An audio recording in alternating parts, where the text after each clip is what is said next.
Well, Junior had been on the pitch a matter of minutes, and it was such a cute finish, wasn't it? Maybe just an indication of things to come from him in a Celtic shirt. Yeah, it was a clever finish. Considering there was no space in the box, he managed to sort of hold the defender off and flick it.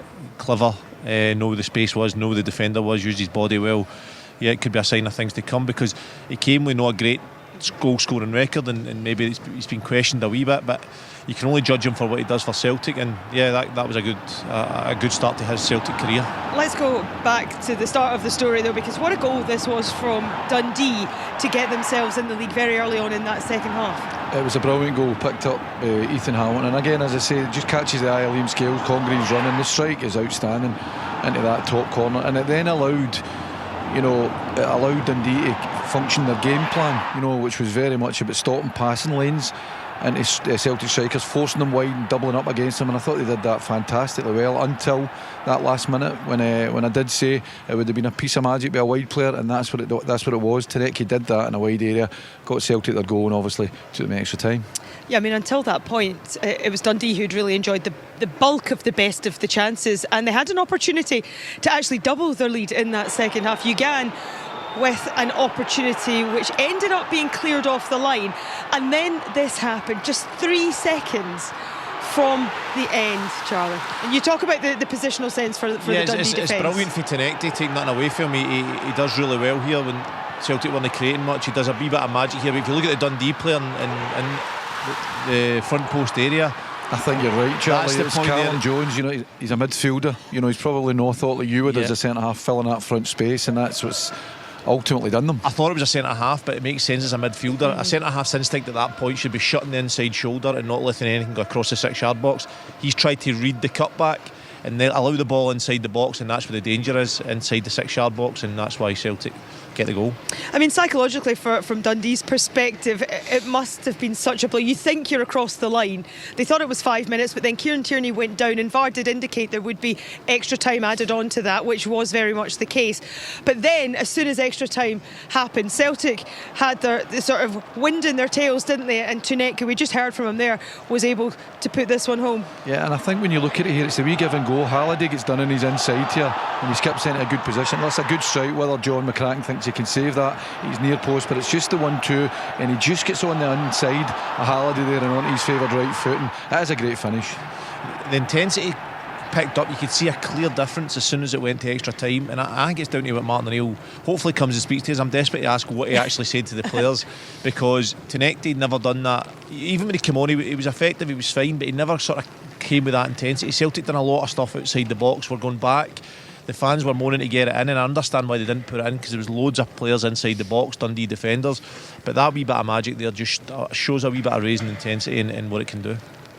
I mean, right at the death though, I mean, we saw Celtic score at the end of regulation time, and then this happened, Tony, just at the end of extra time, and I mean, they'll be kicking themselves they couldn't make this one count. Well, we're standing here and I actually thought the ball across, I thought it was going in. I thought it was a goal when we were heading for penalty kicks, and you know what, it's no more than Dundee would have deserved. But then when it comes out to Ethan Hamilton, who in my opinion was outstanding, he just doesn't make that clean contact that you're wanting in the last seconds of the game. So, but where we were standing, it looked like a goal. What's it say about this Dundee side, the fact that they have been able to push Celtic so close? They beat them at Dens Park, they lost 1-0 here, and played really well against them, and then here again today. Well, it was no surprise they kind of took Celtic all the way to the end.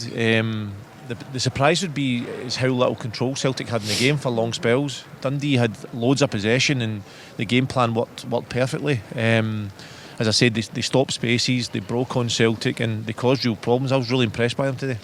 He's right, but I thought his overall, contribution towards the game, and to come up with a goal like that in such an important fixture. But I thought he controlled the game as well. I thought, the way the two teams were shaped up, Callum McGregor and Ethan Hamilton were the two spare players, if you like, in midfield that were starting the game for each team, and I thought he did really well for his team. And I thought Dundee, their game plan, they stopped passing lanes into strikers, they forced Celtic into wide areas, and then they doubled up. And I agree with the manager there that, they worked so hard, their wide players and their fullbacks worked so hard to deny Celtic in those wide areas until that just one opportunity. And Charlie said that's what you get when you're playing Celtic right to the death. They keep testing you, test your organisation, test your ability to defend, and ultimately that's what undone them. I think and the midfielders are so important when you're trying to deny that space through the centre. Tony, you've brought teams here that you don't want to give Celtic space in the centre, you want to put them round the outsides because that's the longest way to go.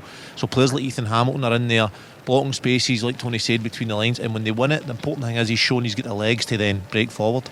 Charlie, do you think the crowd had an impact on the players tonight? There was a flat atmosphere in here, and there was a huge amount of fans stayed away from this one tonight. Yeah, well, there's elements at this stadium that help with the atmosphere. Obviously the Green Brigade are a big part of that.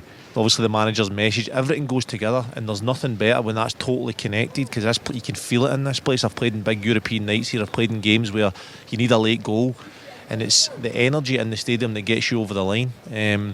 So definitely played its part. You could feel it. It was very flat, and the intensity only raised at the extra time when the game went to extra time.